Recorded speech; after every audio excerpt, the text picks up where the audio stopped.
untuk materi hari ini kita sudah saya pasang sebenarnya materinya di link pada Dikti maupun di link pada UNS. Jadi kalau ada yang ingin membaca, membuka sambil mendengarkan saya menjelaskan, mencatat di slide PPT-nya, silahkan dibuka slide yang ada di Spada. Baik, jadi minggu lalu kita sudah membahas tentang apa itu STEM ya.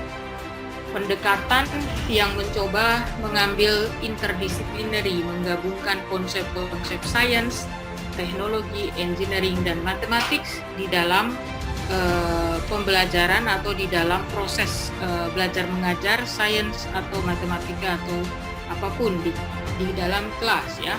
Nah, hari ini kita akan coba lihat hubungannya dengan 5A. Nah, 5A itu apa?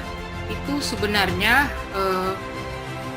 kalau di biologi itu kita mengenal bahwa kurikulum biologi dari mulai SMA sampai dengan perguruan tinggi itu sebenarnya diperkenalkan oleh Biological Science Curriculum Standard atau Curriculum Study ya. Nah, BSCS untuk meningkatkan pemahaman pada biologi dan juga pemahaman pada sains itu memperkenalkan tentang perlunya instructional design yang berbasis pada 5A. Apa itu 5A? Ya, kita lihat nanti. Jadi pada materi hari ini kita berharap Anda dapat menganalisis apa itu konsep 5A serta mencoba untuk memasukkan pelatihan atau training aktivitas 5A ini di dalam STEM. Ya, itu yang kita akan bahas hari ini. Nah, kemarin atau pertemuan minggu lalu kita sudah membahas tentang apa itu STEM ya. Jadi seperti yang saya sampaikan minggu lalu, STEM itu sendiri unsur atau komponen yang paling pokok adalah atau istilah atau keywords ya, kata kunci yang paling pokok adalah interdisipliner. Fauzi. Baik, Bu. Ya. Kalau ya. di daerah saya kan, Bu kan. Ini di daerah Subul Salam, Bu. Di mana? Subul Salam di Aceh, Bu. Oh, di Aceh, ya. Saya belum pernah pergi ke Aceh. Gimana di sana, Mas, yang paling menurutmu bagus untuk diangkat sebagai isu-isu pembelajaran, sumber belajar? Tentang apa, Bu? Tentang ini, pembuangan limbah dari perusahaan sawit, Bu. Oh, bisa ya. Jadi limbah perusahaan sawit ya, yang paling bermasalah yang bisa diangkat dalam pembelajaran kelas. Oke, terima kasih Muhammad Fauzi. Kemudian Mbak, siapa lagi? Ada yang lainnya belum saya tunjuk? Mungkin ada yang ingin menyampaikan pendapat di daerah masing-masing. Silakan. Tanpa saya tunjuk, silakan meng-on-kan mikrofonnya dan menyampaikan pendapatnya. Saya izin menanggapi, Bu. Silakan. Kalau di daerah Palembang itu lebih banyak kebakaran hutan gambut, Bu. Lahan gambut ya. Lahan gambut ya. Oke. Ya, itu sangat masalah dari tahun ke tahun dan sampai sekarang. Saya tidak tahu itu apakah di sekolah-sekolah setempat turut diajarkan tidak, Mbak, terkait dengan gambut dan permasalahannya. Tidak, Bu. Setahu saya tidak ada diajarkan tentang itu. Kalau di perguruan tingginya? Paling diangkat saat lomba LKTI kayak gitu aja sih, Bu. Kalau untuk masuk ke pelajaran nggak Sampai ya? Iya. Okay. Ya, terima kasih Mbak Wahyu. Ada lagi yang lainnya? Tania? Mbak Natania? Iya, Bu. Kalau kan saya di Boyolali Kot. Kalau di sini kurang ada setahu saya, tapi saya taunya di daerah Ampel itu ada, di sana kan banyak yang produksi tahu. Jadi banyak limbah tahu, tapi kemarin udah ada berita kalau sudah bisa diolah menjadi biogas. Kita sebut sebagai 5A. Engage, explore, explain, elaborate, dan evaluate. dia menginfeksi atau punya inang, dia bisa melakukan aktivitas kehidupan seperti replikasi dan sebagainya. Gitu. Iya. Kalau dia mati, dia berada di mana, Mas? Di benda mati, Bu. Berarti misalnya nempel di pintu gitu ya. Iya. Di udara ada tidak dia di kondisi mati? Sebagian virus sepertinya bisa bertahan beberapa jam atau beberapa waktu di tempat mati, Bu. Oke. Kalau di udara ada tidak? Dia berterbangan gitu. Ada, Bu. Bisa, Bu. Oh bisa ya? Medianya apa kalau di udara? Angin. Angin ya? Angin itu bentuknya kayak gimana? Nah, itu kadang-kadang yang miskonsepsi satu ditemukan ya, bahwa virusnya bisa ada di udara gitu ya. Ya, di udara itu sendiri tidak ada yang bisa mengikat virus itu. Kecuali ya, di droplet. Ya, jadi dropletnya saya sedang bicara, terus kemudian ciup gitu ya. Dropletnya keluar, di dalamnya ada virus. Nah, itu dalam kondisi di udara dia masih bisa seperti itu, kayak kayak dalam gelembung gitu ya, bayangannya seperti itu, dia ada di situ. Nah, pada saat seperti itu, di droplet tadi itu dalam kondisi hidup atau mati, dengan memilih salah satu topik biologi dari SD, SMP, SMA.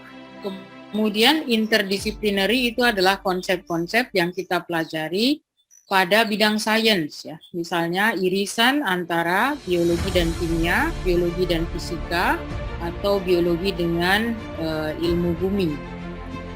Nah, kalimat konsep seperti ini, konsep hubungan misalnya yang intradisciplinary, hubungan konsep kerja sistem saraf dan endokrin dengan konsep respon tingkah laku di hewan di alam. Nah, ini bukan pernyataan konsep, Mbak Karisma. Kalau misalnya kita mau menyatakan sebagai konsep, mestinya ada misalnya kerja sistem saraf atau sistem saraf dan endokrin itu berpengaruh pada tingkah laku hewan di alam. Seperti itu. Jadi yang ini baru bisa menjadi konsep kalau kita buat statement. Kalau hanya mengatakan hubungan bla bla bla, itu kita tidak tahu hubungannya apa, tapi harus kita nyatakan secara jelas, misalnya kerja sistem atau sistem saraf ya. Bisa menjawab itu. Ya, apa? Secara alam itu genetik. Genetiknya.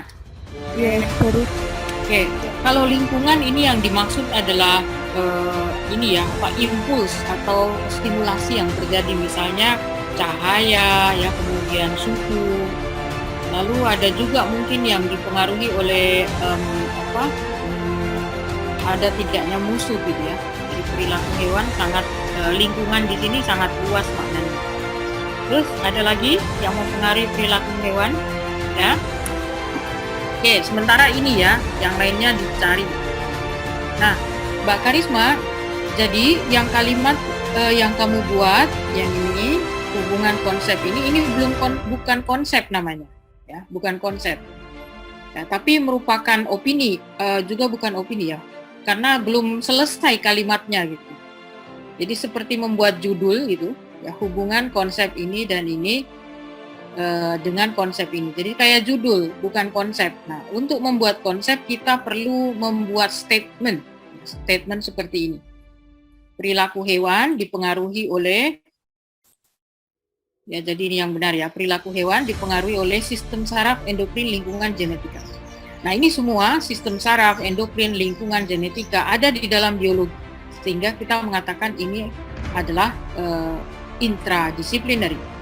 Jadi ketika kita mempelajari perilaku hewan, kita sekaligus juga harus menggali pemahaman konsep-konsep yang ada di sistem saraf, di endokrin, di lingkungan, dan seterusnya. Oke, sekarang yang bawah, ya, contoh interdisciplinary. Oke, di sini dikatakan fisika biologi. Ya. Konsep rotasi bumi mengelilingi matahari dengan konsep perilaku hewan menggunakan kompas matahari untuk navigasi. Coba Mbak Karisma, kamu berlatih untuk mengubahnya. Seperti contoh di atas, silakan. Kerja sistem yang membangun tubuh manusia itu Konsep. konsep. Bisa dianggap konsep. Atau misalnya saya mengatakan perbedaan antara virus dan bakteri adalah bla bla bla bla, itu konsep Mbak. Nah, jadi kalimat saya itu selesai. Bisa dipahami yang lainnya? Nah, tadi saya menemukan yang punyanya Mbak Intan. Ya. Mbak Intan ini menurut saya sudah memahami apa itu konsep. Nah, coba kita baca ya. Jadi dia di intradisciplinary hubungan antara mutasi dengan evolusi. Nah, ini judulnya. Terus dibuat kalimat seperti ini. Mutasi dapat menyebabkan perubahan gen maupun kromosom, sehingga menimbulkan terjadinya perubahan sifat pada tingkat sel hingga tingkat individu. Perubahan yang terjadi pada individu menyebabkan terjadinya variasi sifat yang menimbulkan keanekaragaman suatu organisme. Ini konsep. Oke. Ya, kalau yang belum paham harus jangan malu bertanya, karena kalau malu bertanya sesat terus. Ya. Baik, ini saya tutup. Sekarang saya akan masuk pada materi hari ini. Hari ini saya tidak akan menjelaskan materi, tapi menugaskan kalian untuk membaca dan berdiskusi. Topik kita hari ini adalah STEM design. Ya, STEM design.